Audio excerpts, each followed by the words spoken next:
Magandang araw po. Narito na po magiging lagay ng panahon ngayong araw ng Sabado, December 13, 2025.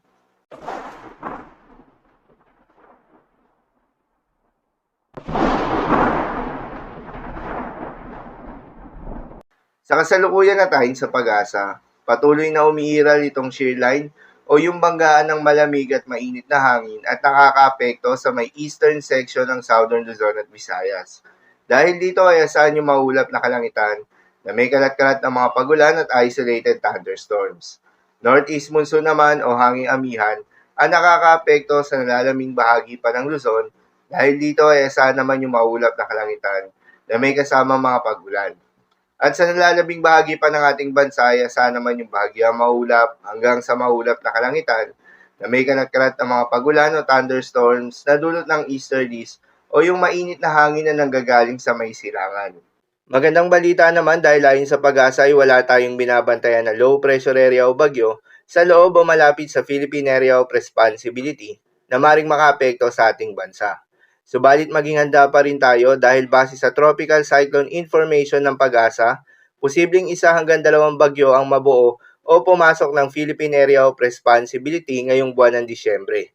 At nakaisang bagyo na nga tayo ngayong buwan, ito nga ay ang bagyong Wilma. Kaya naman hindi inaalis ang posibilidad na magkaroon pa ng isang bagyo bago matapos ang taong ito. At sa susunod na linggo nga ay may nagbabadya na mabuong sama ng panahon sa may southeastern section ng Philippine Area of Responsibility. Ito ay nasa low chance pa naman o mababa pa yung tsansa na maging isang ganap na bagyo. Para sa magiging development nito, patuloy lamang na magantabay sa mga update nating ilalabas, lalo na ng pag-asa. Para naman sa magiging lagay ng panahon ngayong araw ng Sabado, dahil nga sa epekto nitong shear line, asahan sa Bicol Region, Eastern Visayas, Marinduque at Romblon, ang maulap na kalangitan na may kalat-kalat ng mga pagulan at isolated thunderstorms.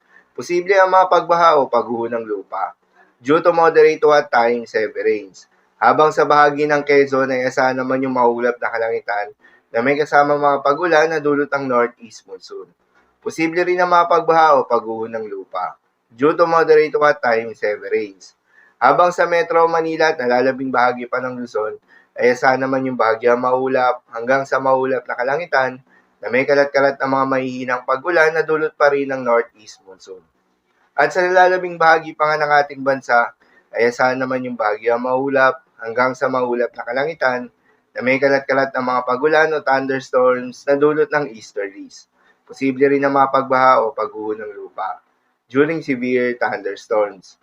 Madalas, nabobo ang mga thunderstorms na ito tuwing hapon o gabi na nagtatagal ng 1 hanggang 2 oras. Kaya naman ingat sa mga posibleng banta ng pagbaha at pagguho ng lupa, lalong-lalo na sa mga lugar na inuulan na noong mga nakaraang araw pa. Para naman sa magiging lagay ng mga dagat baybayin, ayon sa pag-asa ay wala tayong nakataas na gale warning sa anumang seaboards ng ating bansa. Kaya naman malayang makakapamalaot yung mga kababayan nating mangingisda. At yung may mga maliliit na sasakyan pandagat, subalit iba yung pag-iingat sa mga maglalayag sa may seaboards ng Northern Luzon at Eastern seaboards ng Luzon at Visayas, dahil inaasahan yung katamtaman hanggang sa maalon na karagatan. Habang sa nalalabing seaboards ng ating bansa, asahan naman yung banayad hanggang sa katamtaman ng mga pag-alon. So yun lamang po para sa lagay ng panahon ngayong araw ng Sabado. Keep safe everyone.